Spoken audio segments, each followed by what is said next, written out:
Assalamualaikum warahmatullahi wabarakatuh.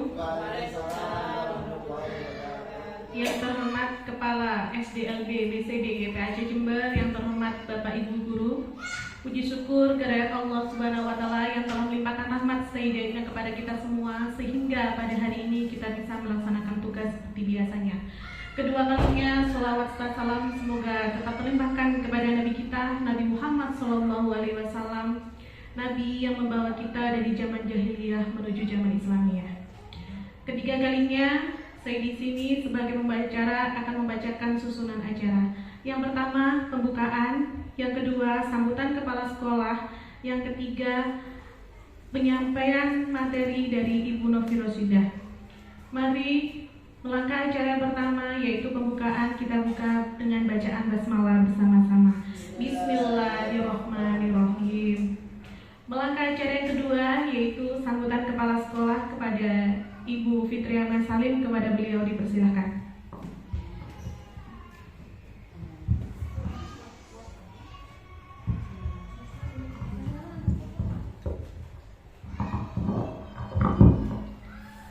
Assalamualaikum warahmatullahi wabarakatuh. Wassalatu wassalamu ala asrofil anbiya'i wal mursalin sayyidina wa maulana Muhammadin wa ala alihi wa sahbihi ajma'in. Amma ba'du. Yang saya hormati Bapak Ibu Guru SDLB BCD PAC Jember, tak lupa saya selaku Kepala SDLB PAC Jember mengucapkan banyak terima kasih kepada Bapak Ibu yang telah memenuhi undangan kami untuk kegiatan aksi nyata dari Ibu Novi Rosidah sebagai guru penggerak di angkatan 9. Bapak Ibu guru yang saya hormati, saya merasa bangga sekali kepada sekolah kita yang sudah ada gurunya salah satu yang menjadi guru penggerak di angkatan ke-9 ini. Alhamdulillahirabbil alamin. Semoga nantinya ke depannya guru penggerak ini bisa menggerakkan sekolah kita menjadi pemimpin pembelajaran, juga menjadi percontohan kepada guru-guru kita di SDLB maupun di lembaga kita di SLB YPAC Jember. Saya menginginkan kepada guru penggerak yang sudah dicapai oleh Ibu Novi ini akan memajukan sekolah kita untuk menjadikan contoh kepada guru-guru kita, menggerakkan guru-guru kita. Semoga guru-guru kita ini menjadi lebih baik. Dan untuk selanjutnya Ibu Novi, saya menginginkan untuk menjadi penggerak juga di lingkungan pembelajaran ke guru-guru kita, untuk menjadikan contoh yang lebih baik. Hidup Bu Novi. Sesuai yang diamanatkan oleh kementerian ya Bapak Ibu, sebagai guru penggerak ini harusnya mempunyai 4 kompetensi, yang salah satunya yaitu kompetensi kepribadian, pedagogik, profesional, dan sosial. Saya percaya kepada guru penggerak kali ini, dia sudah menguasai keempat kompetensi tersebut. Untuk guru-guru yang lain yang belum daftar guru penggerak, saya menginginkan kali ini untuk daftarlah semua untuk lebih baik lagi. Semoga semuanya nanti bisa bisa memperbaikilah sekolah kita, karena sekolah guru penggerak ini memang sangatlah bagus menurut saya. Jadi dulunya guru yang biasa-biasa saja, setelah menjadi guru penggerak dia itu aktif dalam kegiatan pembelajaran, juga mengaktifkan guru-guru semuanya, mengajak ke lebih baik lagi. Nah, saya kira untuk pembukaan dari saya sebagai selaku kepala sekolah di kegiatan ini, yaitu tentang aksi nyata dari Ibu Novi Rosida tentang budaya positif. Saya selaku kepala sekolah mengucapkan banyak terima kasih juga kepada guru-guru. Semoga termotivasi dengan adanya kegiatan dari kegiatan dari guru penggerak ini. Semoga Bu Novi ini nanti kegiatannya menjadi kegiatan yang lancar, bermanfaat dan berfaedah bagi kita semua. Saya selaku kepala sekolah mohon maaf sebesar-besarnya apabila ada kekurangan. Saya mengucapkan sekali lagi untuk Bapak Ibu guru lebih baik lagi. Demikian dari saya. Wassalamualaikum warahmatullahi wabarakatuh.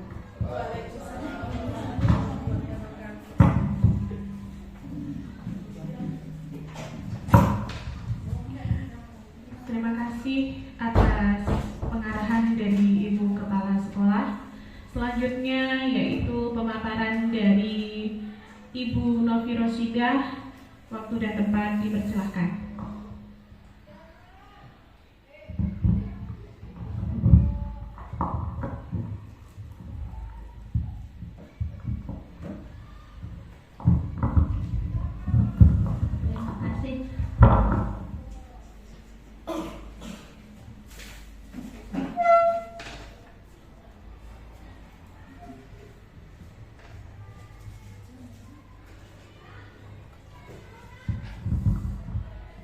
Assalamualaikum warahmatullahi wabarakatuh. Waalaikumsalam warahmatullahi wabarakatuh. Salam dan bahagia untuk kita semua. Sholawat dan salam kita curahkan ke hadirat Allah.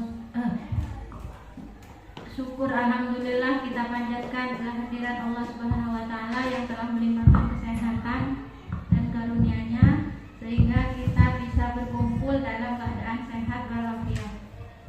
Salawat dan salam kita curahkan ke hadirat Nabi Muhammad SAW yang telah membimbing kita dari zaman jahiliyah ke zaman yang terang benderang. Salam bahagia untuk kita semua. Semoga kita selalu bahagia, sehat, selamat dunia akhirat. Amin.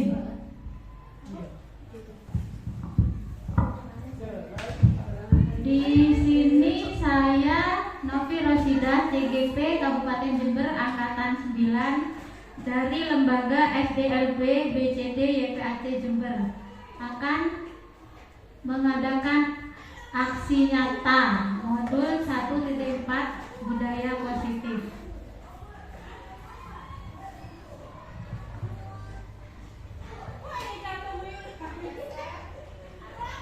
Penyebaran pemahaman ini tertuju kepada rekan guru di SDLB BCD YPAC Jember. Nah, sekarang kita ice breaking dulu.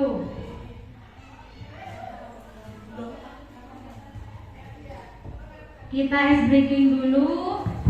Tebak gambar. Nah, kira-kira ini gambar apa? Kira-kira ini gambar apa? Jerapah. Jerapah. Benarkah itu jerapah? Jerapah. Deng-deng. Kok bisa bukan jerapah, Bu? Kura-kura yang berkepala jerapah.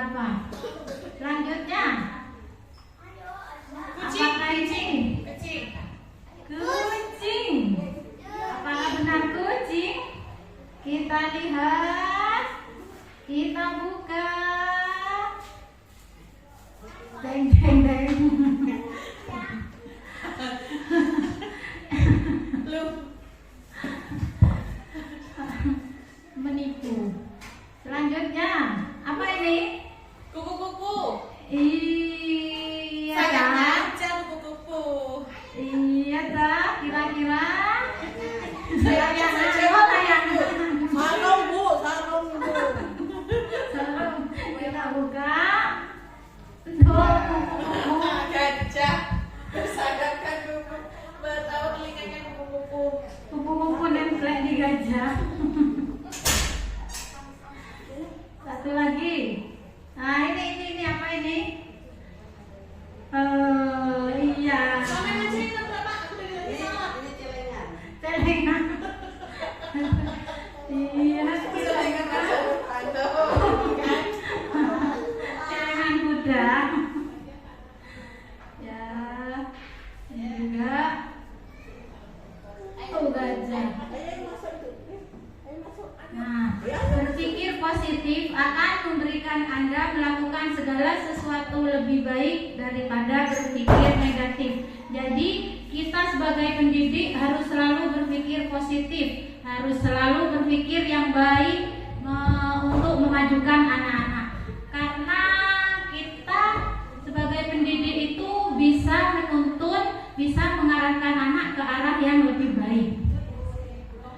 Jadi kita jangan sekali-kali berpikir negatif, langsung mematahkan semangat anak, langsung mengucapkan kata-kata jelek terhadap anak, itu dilarang.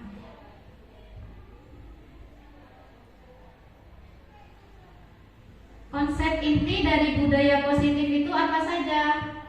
Perubahan paradigma belajar,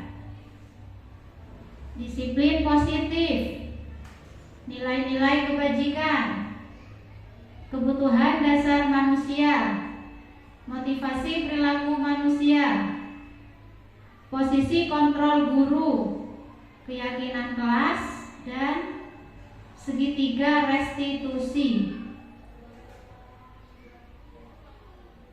Rancangan tindakan untuk aksi nyata. Rancangan ini akan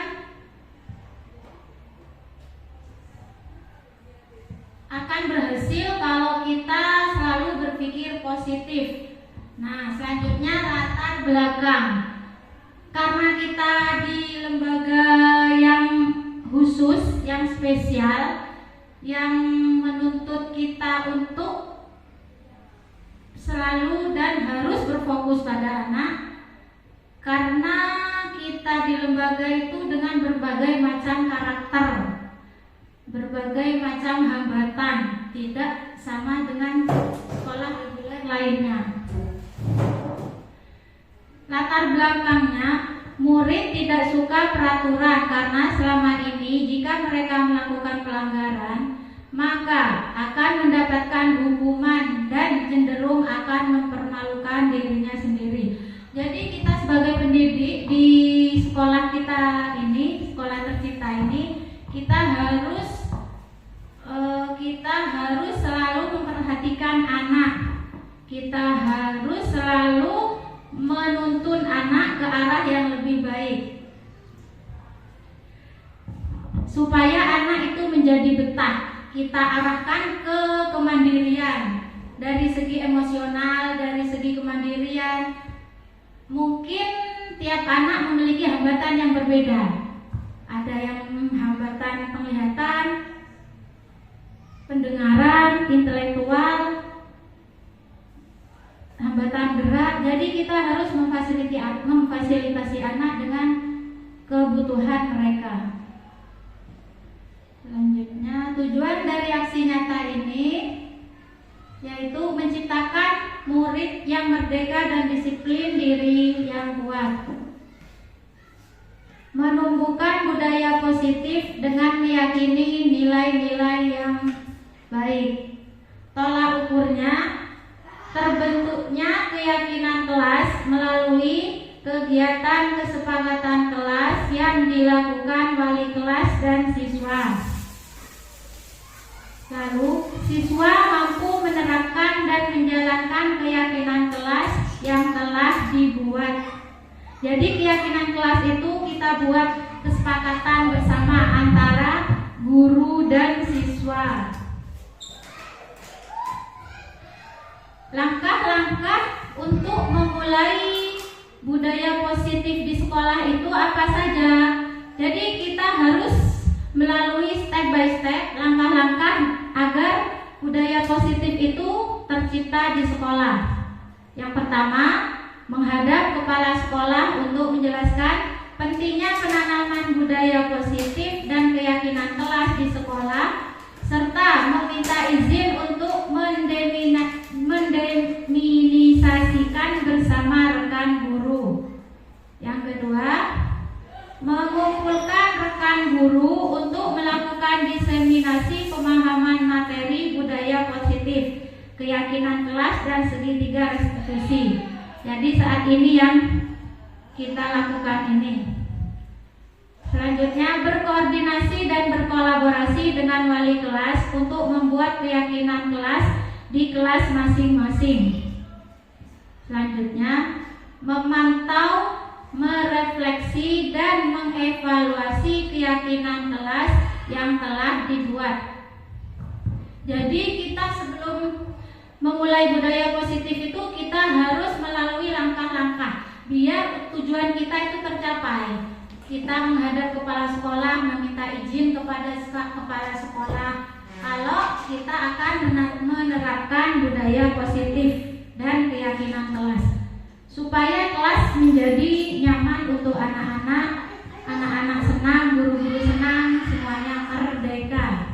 Siswa merdeka, guru juga merdeka. Selanjutnya, dukungan yang dibutuhkan. Nah, untuk menciptakan budaya positif itu kita membutuhkan dukungan. Apa saja dukungannya? Yang pertama, dukungan dari kepala sekolah, rekan guru, agar tindakan yang telah disusun dapat dilakukan secara lancar dan menyeluruh. Lalu, sarana dan prasarana untuk menumbuhkan budaya positif di sekolah. Selanjutnya, orang tua dalam melakukan budaya positif di rumah. Jadi, budaya positif itu kita membutuhkan dukungan. Dukungan yang pertama kali adalah kepala sekolah. Karena walau bagaimanapun, kepala sekolah ini orang nomor 1 di sekolah. Jadi, tanpa dukungan beliau, kita tidak akan berjalan maksimal. Begitu juga guru-guru. Kita membutuhkan rekan kerja untuk kolaborasi, untuk menciptakan budaya positif supaya bisa tercapai dengan baik. Yang kedua, sarana dan prasarana. Jadi kita juga membutuhkan sarpras untuk menciptakan budaya positif. Karena tanpa sarana dan prasarana yang memadai, kita akan kesulitan untuk mencapai itu.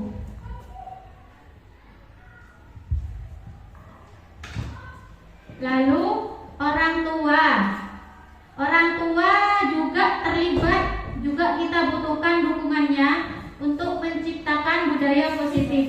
Kita perlu bekerja sama dengan orang tua supaya cita-cita kita untuk mencapai lingkungan yang positif itu bisa tercapai dan terlaksana dengan baik. Selanjutnya, paradigma teori kontrol atau teori pilihan, ilusi kontrol. Ilusi guru mengontrol murid. Ilusi bahwa kritik yang membuat orang merasa bersalah dan menguatkan karakter. Ilusi bahwa semua penguatan positif, efektif, dan bermanfaat. Ilusi bahwa orang dewasa memiliki hak untuk memaksa. Jadi sebagai guru kita bisa mengontrol murid. Kita bisa menerima kritikan-kritikan dari orang lain untuk membangun karakter yang lebih baik agar kita bisa mencapai budaya yang positif. Kita juga membutuhkan penguatan yang positif, efektif, dan bermanfaat dari orang lain. Jadi kita tidak boleh tersinggung. Kalau ada kritikan, kita harus terima. Kritikan itu sifatnya yang membangun, menguatkan karakter. Selanjutnya, perubahan paradigma stimulus respon, teori kontrol atau teori pilihan. Siapa sesungguhnya yang memiliki kontrol stimulus responnya? Kita mencoba mengubah orang agar berpendapat sama dengan kita. Teori kontrolnya, kita berusaha memahami pandangan orang lain tentang dunia. Pada stimulus respon, perilaku buruk dilakukan sebagai suatu kesalahan. Pada teori kontrolnya, semua perilaku memiliki tujuan, dan tujuannya juga berbeda-beda tiap individu. Selanjutnya, orang lain bisa mengontrol saya. Orang lain bisa mengontrol saya. Di teori kontrol atau pilihannya, hanya Anda yang bisa mengontrol diri Anda.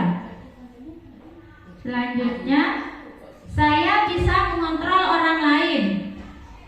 Di teori kontrol pilihan, Anda tidak bisa mengontrol orang lain.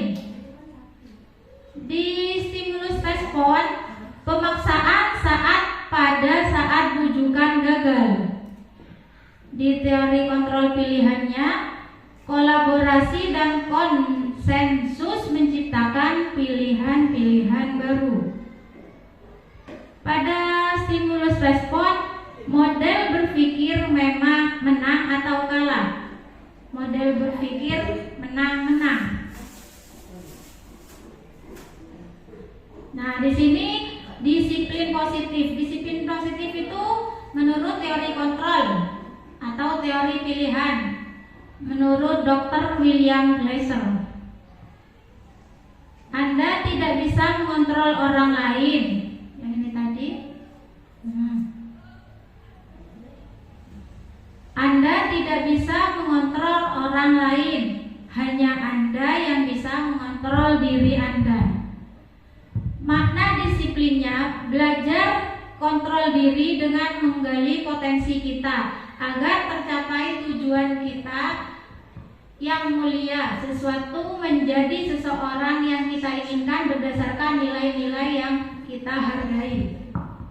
Jadi yang bisa mengontrol itu hanya diri kita sendiri yang bisa mengontrol. Untuk menggali potensi apa yang kita miliki, potensi yang menurut kita baik. Begitu juga pada anak didik. Potensi apa yang anak-anak miliki, kita sebagai pendidik harus bisa mengontrol dan mengarahkan potensi-potensi peserta didik. Apalagi kita di SLB. SLB itu berbagai macam karakter dengan berbagai macam hambatan, jadi kita melayani mereka itu dengan kebutuhan yang berbeda. Selanjutnya, semua perilaku memiliki tujuan. Teori motivasi. Untuk menghindari hukuman. 2. Untuk mendapatkan imbalan. 3. Untuk menghargai diri sendiri. Nilai-nilai kebijakan universal. Nanti jatuhnya pada keyakinan kelas. Lalu model belajar menang-menang. Kolaborasi dan konsensus menciptakan pilihan-pilihan baru. Ada 5 posisi kontrol. Yang pertama, sebagai penghukum, sebagai pembuat rasa bersalah, sebagai teman, sebagai pemantau, dan sebagai manajer. Selanjutnya, ada realitas kebutuhan kita berbeda. Kita berusaha memahami pandangan orang lain tentang dunia. Setiap orang memiliki gambaran yang berbeda. Jadi tiap orang itu pandangan tentang dunia itu berbeda. Kita tidak bisa menyamakan atau menuntut orang lain sama seperti kita, karena setiap pemikiran orang itu berbeda tentang dunia. 5 kebutuhan dasar manusia. Yang pertama, bertahan hidup. kasih sayang dan rasa diterima. Selanjutnya kesenangan, kebebasan.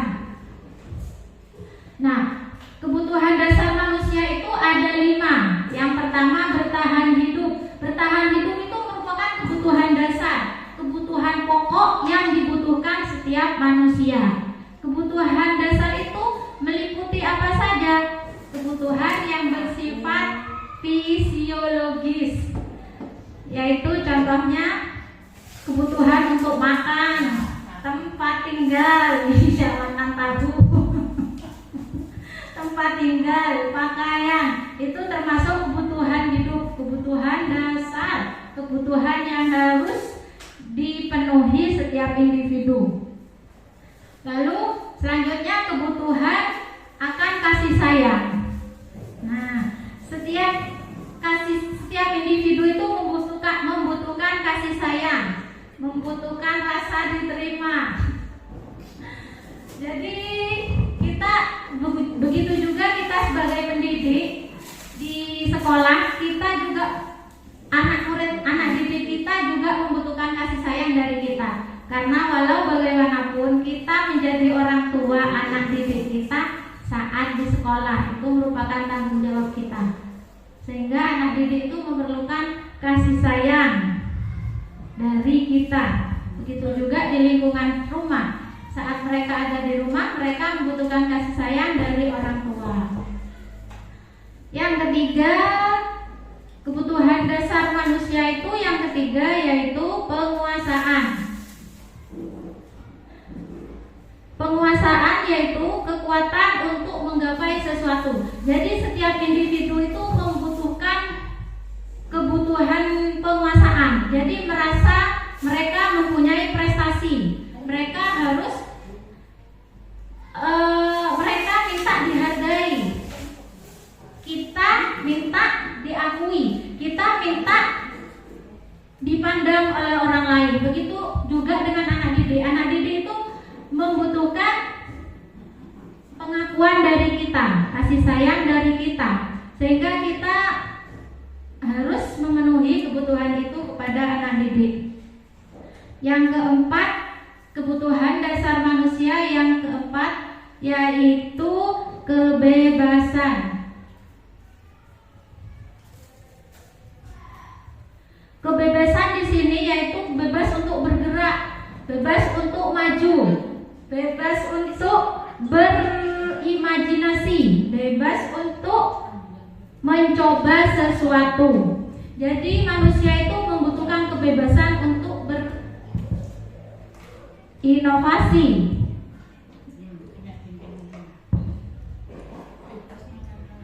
Yang kelima, kebutuhan akan kebebasan. Jadi manusia itu pada dasarnya memiliki kebutuhan untuk kebebasan. Selanjutnya itu kebebasan ya. Ya, kebebasan itu apa saja? Kebebasan untuk berbahagia, kebebasan untuk menentukan tujuan hidupnya. Jadi setiap dasar manusia itu, kebutuhan dasar manusia itu berbeda-beda, tapi semua mencakup 5 hal itu sama, cuma kebutuhannya aja yang berbeda.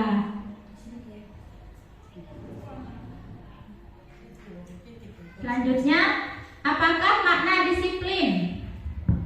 Disiplin berasal dari Latin disciplin, artinya belajar.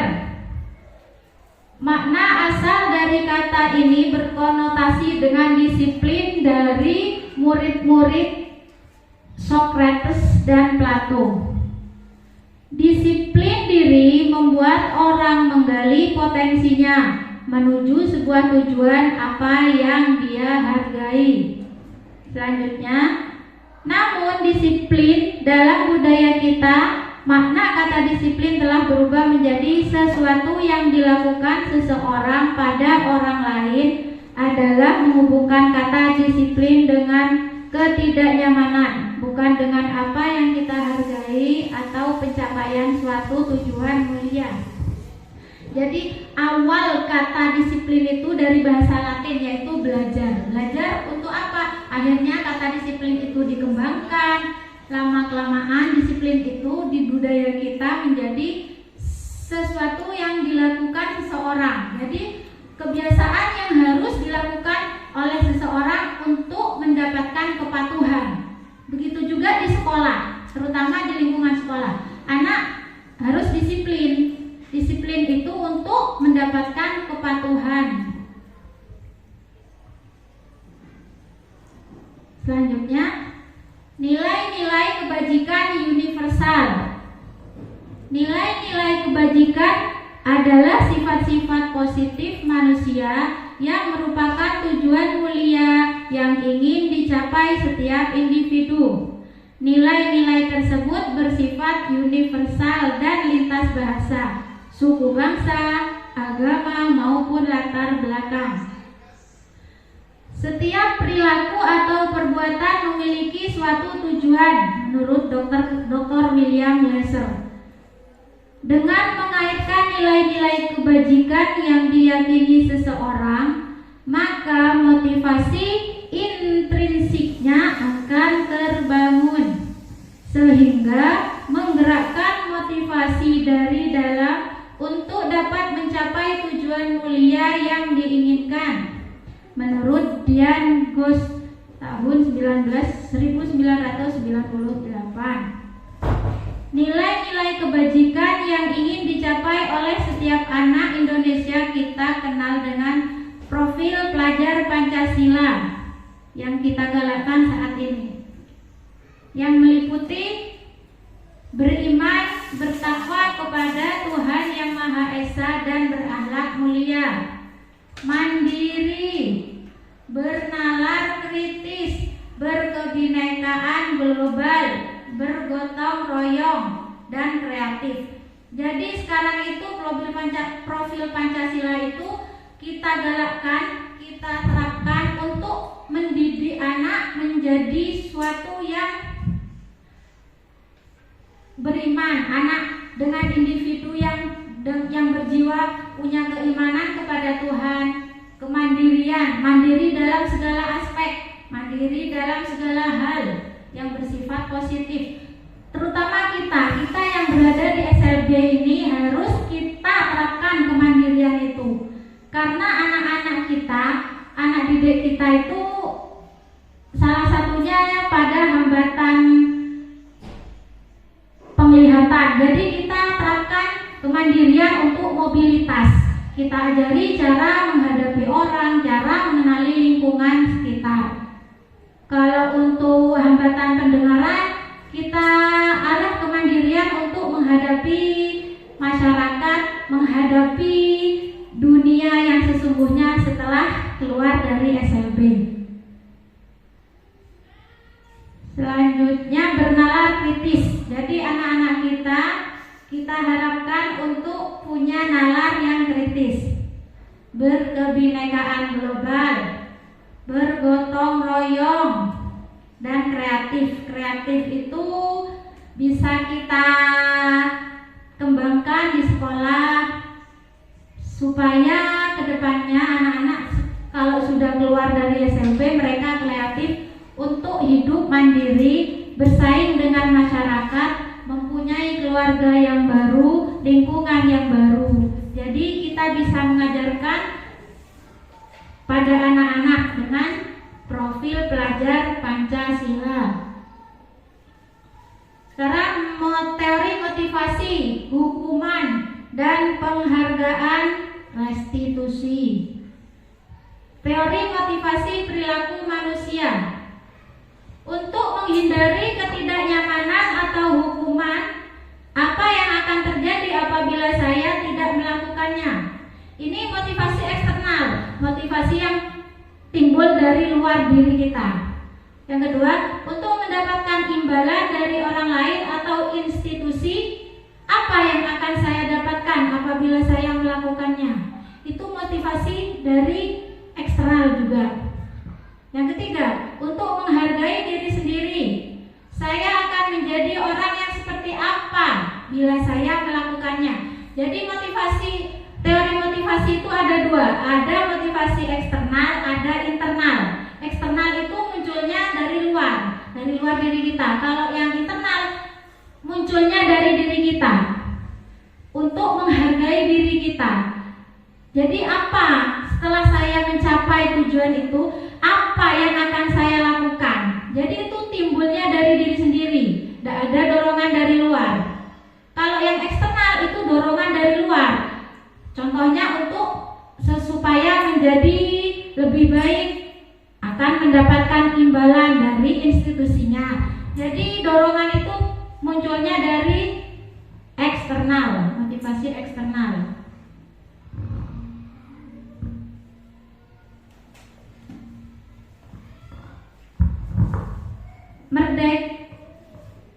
Merdeka menurut Ki Hajar Dewantara. Nah, merdeka itu merdeka yang tertuju untuk anak dan guru. Merdeka itu artinya tidak hanya terlepas dari perintah, akan tetapi juga cakap buat memerintah diri sendiri. Jadi merdeka itu bukan hanya bangsa Indonesia, tapi saat ini Ki Hajar Dewantara itu digalakkan kembali. Jadi siswa itu merdeka belajar, guru merdeka mengajar. Kita tidak diperintah. Begitu juga dalam mendidik anak-anak. Kita bukan berfokus sama tujuan kita memaksa kehendak anak, bukan. Sekarang mereka punya kebebasan, mereka merdeka untuk belajar. Kita bisa mengikuti mereka, mengarahkan mereka, membimbing dan menuntun anak didik kita. Untuk diri kita juga merdeka dalam belajar. Tidak hanya fokus pada kurikulum saja. Jadi kita sesuaikan dengan kebutuhan murid. Apalagi kita yang berada di SLB, dengan karakter yang berbeda, dengan kebutuhan yang berbeda, dengan kemampuan masing-masing anak yang berbeda. Nah, sekarang dihukum oleh penghargaan, bahwa penghargaan berlaku sama dengan hukuman, dalam arti meminta atau membujuk seseorang melakukan sesuatu untuk memenuhi suatu tujuan tertentu dari orang, atau membujuk dorongan eksternal, dan akan ada faktor ketergantungan beberapa dampak dari pemberian penghargaan. Alfikon tahun 1993. Pengaruh jangka pendek dan jangka panjang. Penghargaan menghukum. Penghargaan mengurangi ketepatan. Penghargaan tidak efektif. Penghargaan merusak hubungan. Jadi penghargaan itu bisa berbentuk hukuman.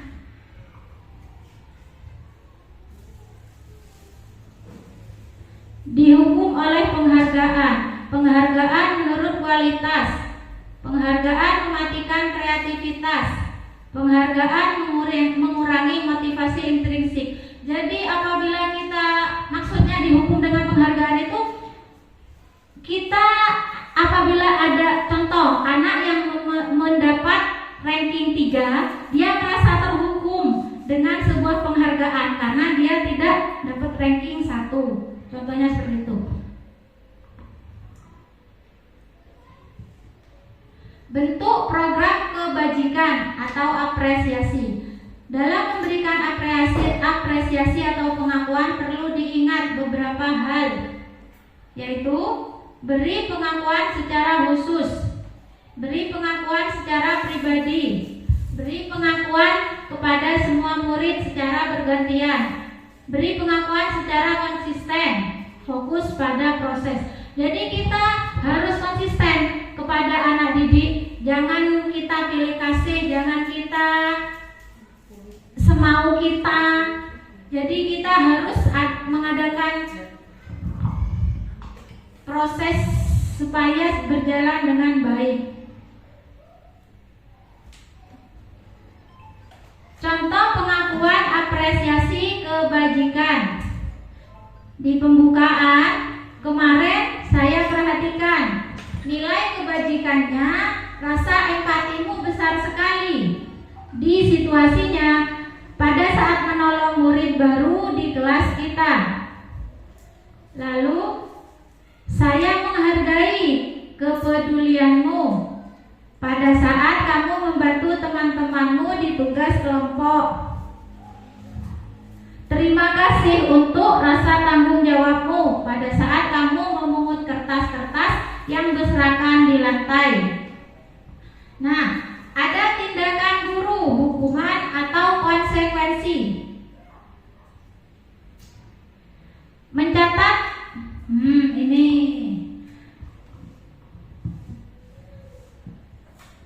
bedanya hukuman sama konsekuensi. Kalau hukuman itu bentuk sanksi yang tidak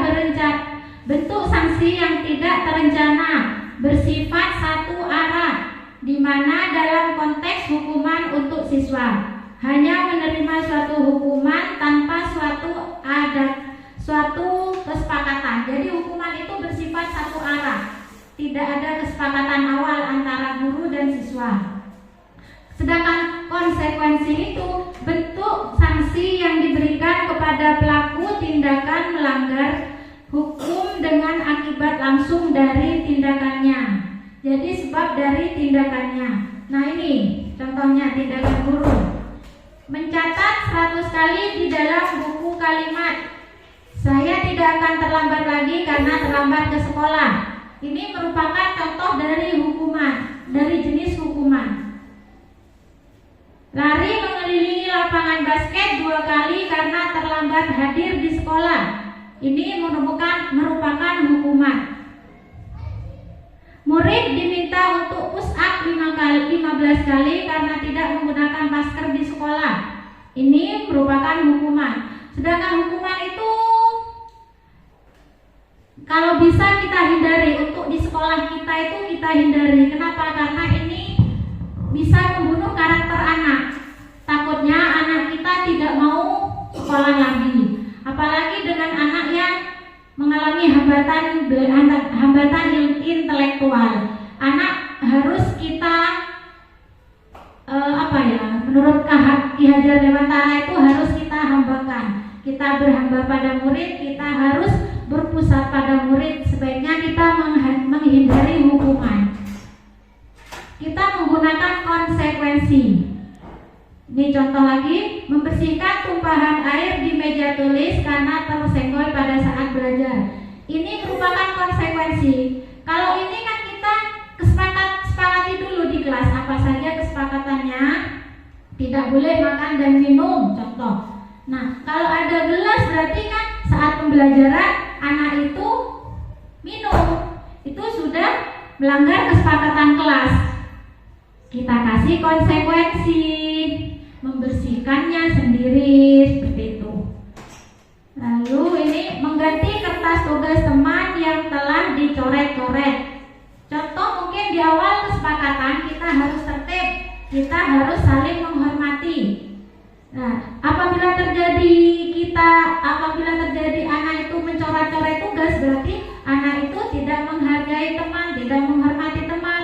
Mereka melanggar keyakinan kelas yang disepakati. Itu ada konsekuensinya. Ini perbedaan hukuman dan konsekuensi. Kalau hukuman itu sesuatu yang menyakitkan harus terjadi, sedangkan konsekuensi sesuatu harus terjadi, tapi belum tentu menyakitkan, karena itu berdasarkan kesepakatan. Karena konsekuensi tadi anak melanggar kesepakatan kelas kita, membuat anak sakit fisik maupun hati untuk jangka waktu yang lama, itu akibat dari hukuman. Sedangkan akibat dari konsekuensi membuat anak merasa tidak nyaman dalam jangka waktu yang pendek.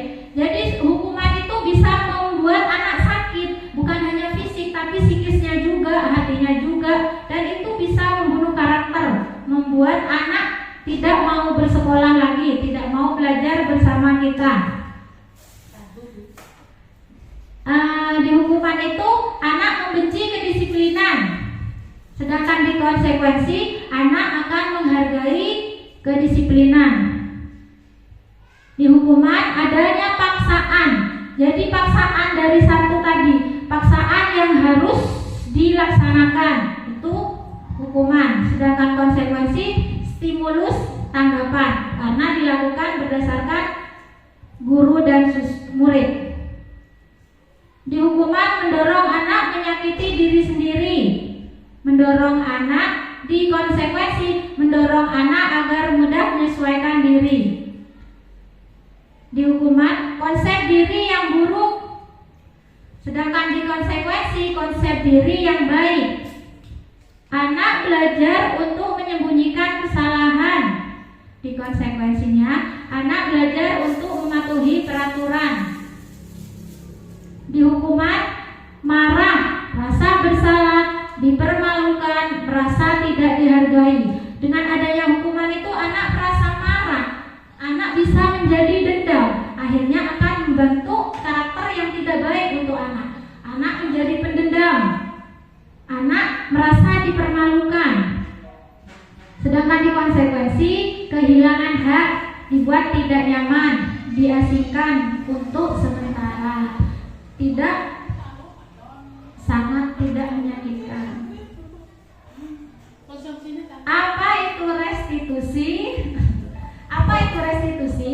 Restitusi adalah proses menciptakan kondisi bagi murid untuk memperbaiki kesalahan mereka, sehingga mereka bisa kembali pada kelompok mereka dengan karakter yang lebih kuat. Restitusi juga merupakan proses kolaboratif yang mengajarkan murid untuk mencari solusi untuk masalah mereka dan membantu murid berpikir dengan orang seperti apa yang mereka ingin menjadi tujuan kuliah dan bagaimana mereka harus memperlakukan orang lain.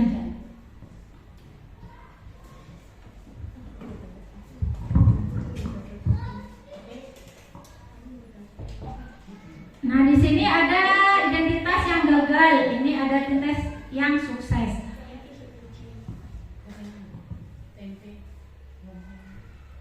Pada hukuman, sesuatu yang menyakitkan harus terjadi. Konsekuensi, sesuatu harus terjadi. Restitusi merupakan pilihan.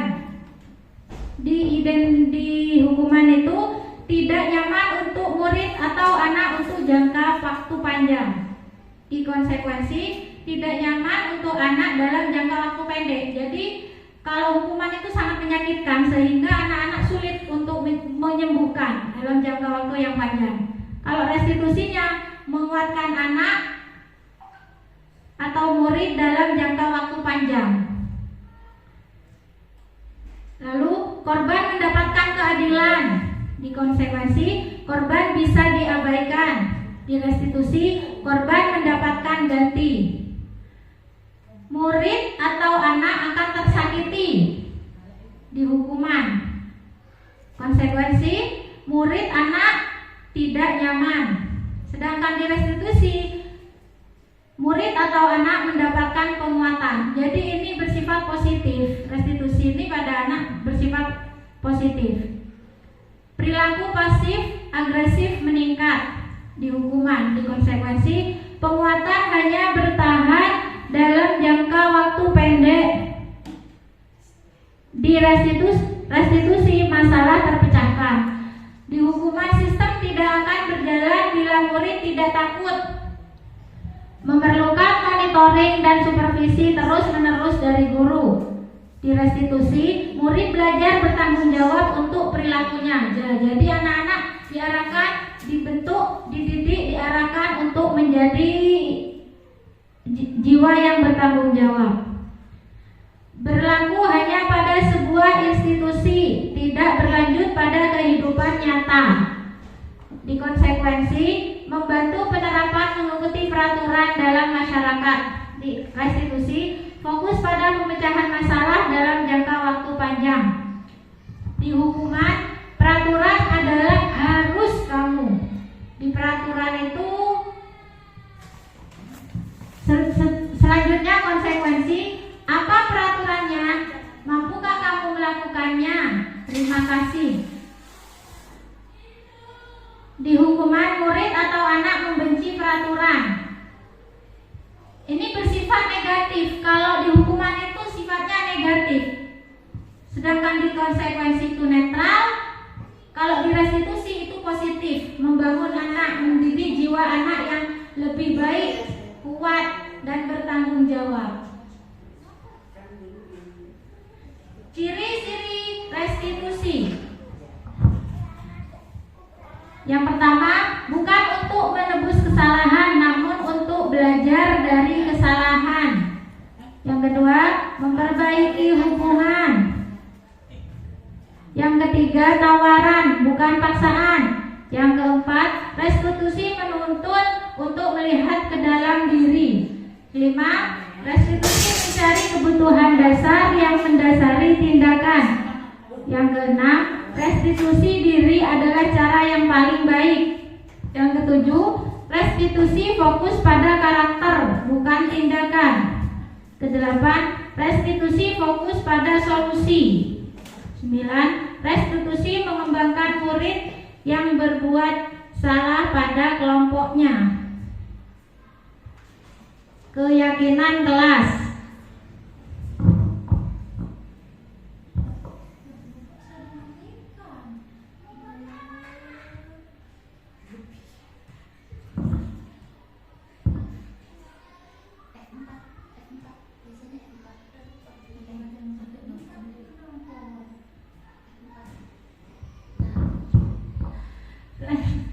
Selanjutnya, mengapa tidak peraturan saja? Mengapa harus keyakinan kelas? Nah, ini dulu. Peraturan kelas biasanya terbit tanpa persetujuan dari objek yang harus melaksanakan. Sedangkan keyakinan kelas adalah persetujuan-persetujuan yang dibuat bersama antara guru dan murid yang akan ditaati bersama. Jadi peraturan kelas itu bersifat satu arah. Jadi anak nanti apabila melanggar peraturan itu akan mendapatkan hukuman. Sedangkan keyakinan kelas itu berdasarkan persetujuan antara guru dan murid. Biasanya keyakinan kelas itu kita bacakan di awal pembelajaran itu kita buat keyakinan kelas. Jadi kalau keyakinan kelas itu kita bisa sharing sama murid, bukan hanya kemauan kita sendiri.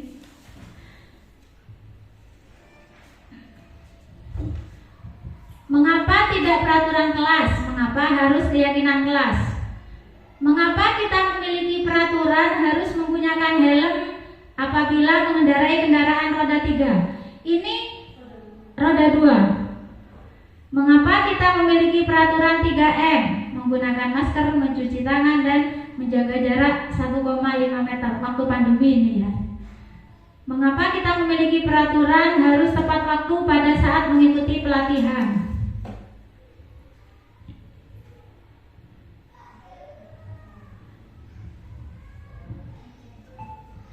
Perlunya kesepakatan kelas merupakan aturan atau norma yang dibuat oleh guru dan siswa bersama untuk menciptakan lingkungan belajar yang kondusif. Jadi kesepakatan kelas itu dibuat berdasarkan aturan yang dibuat oleh guru dan siswa supaya terciptanya lingkungan belajar yang kondusif.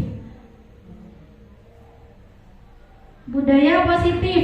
Budaya positif itu ada peraturan kelas, keyakinan kelas, dan lingkungan yang positif. Ini contoh kesepakatan kelas. Ini contohnya. Jadi kesepakatan kelas itu kita buat sebelum pembelajaran.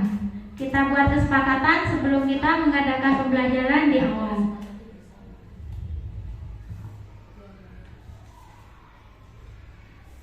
Kegiatan pendalaman keyakinan kelas, tabel T dan Y.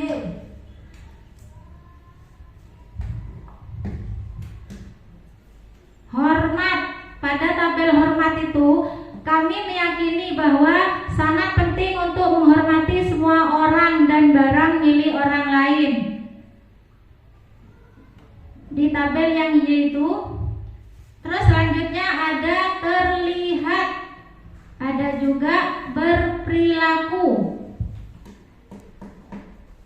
Di tabel tentang bekerja, kami meyakini bahwa sangat penting untuk mengerjakan segala pekerjaan atau mengikuti kegiatan yang telah ditugaskan.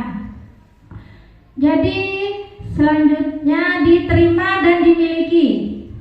Kami meyakini bahwa sangat penting untuk merasa diterima pada suatu kelompok dan saling peduli satu sama lainnya.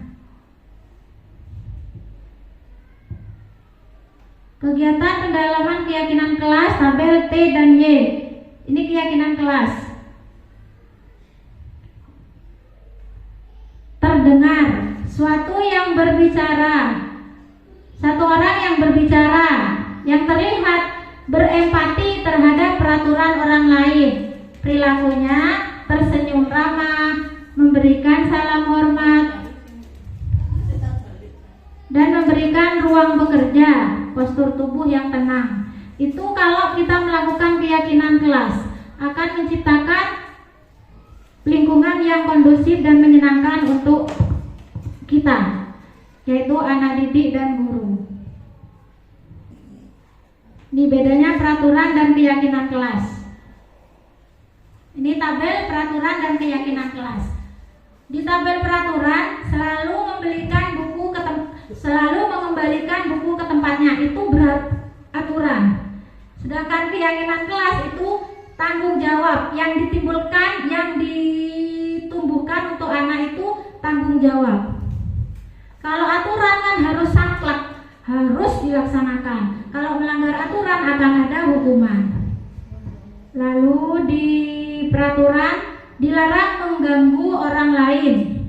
Sedangkan keyakinan kelas sebetulnya itu juga penekanan bahasa yang lebih halus. Kalau aturan itu harus, kalau keyakinan kelas itu bahasanya lebih sopan. Ini contohnya, dilarang mengganggu orang lain. Sedangkan untuk bahasa keyakinan kelas, menghormati orang lain. Peraturan yang dicontoh di peraturan, hadir ke sekolah 15 menit sebelum pembelajaran. Nah, bahasa dalam keyakinan kelas itu menghormati orang lain, berkomitmen. Dilarang melakukan kekerasan, keselamatan, menghormati orang lain. Dilarang menggunakan narkoba, kesehatan, bergantian atau menunggu giliran, menghormati orang lain, menggunakan masker untuk kesehatan dan keselamatan, jangan berlari di atas koridor untuk keselamatan dan keamanan.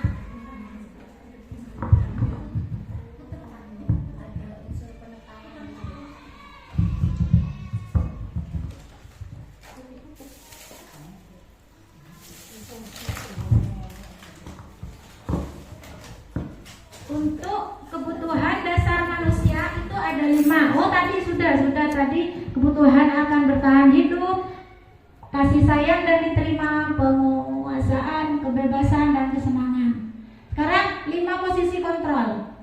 Posisi kontrol itu kita guru itu sebagai posisi kontrol mempunyai 5 aspek. Sebagai penghukum, pembuat rasa bersalah, sebagai teman, sebagai pemantau, sebagai manajer. Ya nanti bisa dibaca. Siap. Tapi yang lebih baik itu kita sebagai manajer. Sebagai teman ya baik sih. Yang nggak baik itu saat ini sebagai penghukum. Lebih baik kita hindari. Pembuat rasa bersalah boleh, karena itu membuat anak itu mengakui kesalahannya dengan dirinya sendiri. Enggak, kamu tadi terlambat ya? Enggak, tapi dia merasa dan mengakui kesalahan. Itu posisi kita sebagai pembuat rasa bersalah. Ini pernyataan lanjut. Ini contohnya, contoh dari posisi kontrol yang tadi. Kita gimana? Kita sebagai apa? Saya kecewa sekali dengan kamu. Itu membuat orang merasa bersalah. Nah ini yang penghukum. Kamu tidak pernah belajar melakukan. Kamu tidak pernah benar melakukannya. Jadi kita mendoktrin anak, kamu itu selalu salah. Kamu itu tidak pernah benar. Itu termasuk penghukum. Sedangkan kita tidak dianjurkan, apalagi kita di SLB. Bisa-bisa itu terlarang lah gitu. Jadi kita sebagai teman, sebagai pemantau, manajer, penghukum sebaiknya ditiadakan saja. Nih, segitiga restitusi. Segitiga restitusi itu ada 3. Yang pertama, menstabilkan identitas, validasi kebutuhan, menanyakan keyakinan. Nah, ini pada menstabilkan identitas, guru berkata, berbuat salah itu hal manusiawi. Berbuat salah itu hal yang manusiawi. Tidak ada manusia yang sempurna. Bapak dan ibu guru juga berbuat salah. Ini pada segitiga restitusi yang menstabilkan identitas. Yang validasi kebutuhan, guru berkata, kamu bisa saja kan melakukan hal yang lebih buruk, tapi kamu tidak melakukannya. Jadi dalam segitiga restitusi itu kita gimana ya? Melakukan 3 hal itu, menstabilkan identitas, validasi kebutuhan, dan menanyakan keyakinan. Ini kata-kata yang guru tanyakan. Apa nilai yang kita percaya di sekolah atau sekolah kita? Nilai-nilai universal apa yang telah kita sepakati? Jadi kesepakatan itu tetap perlu dipertanyakan. Nah, ini contoh keyakinan segitiga.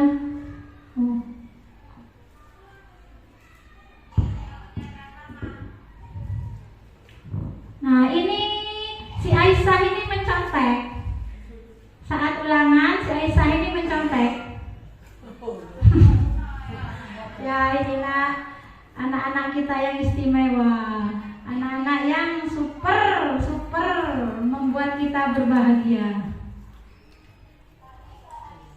Nah, ini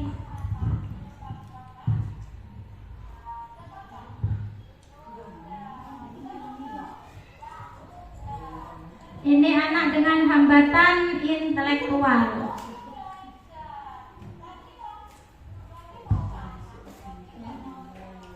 Selanjutnya, karena waktunya mepet,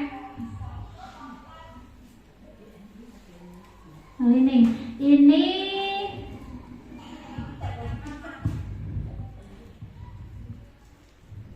loh, yang tadi. Iya, ada lagi.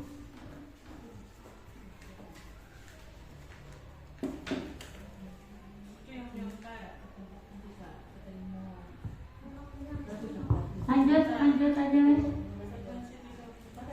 Nah, refleksinya. Setiap perbuatan baik atau buruk tentunya memiliki tujuan. Tujuan yang dimaksud yaitu berusaha untuk memenuhi kebutuhannya.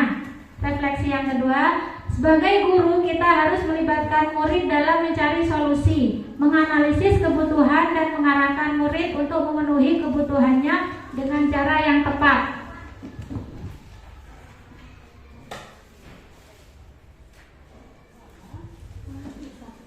Kesimpulannya, menanamkan budaya positif dengan keyakinan kelas yang melibatkan siswa menjadi sempurna dengan segitiga restitusi.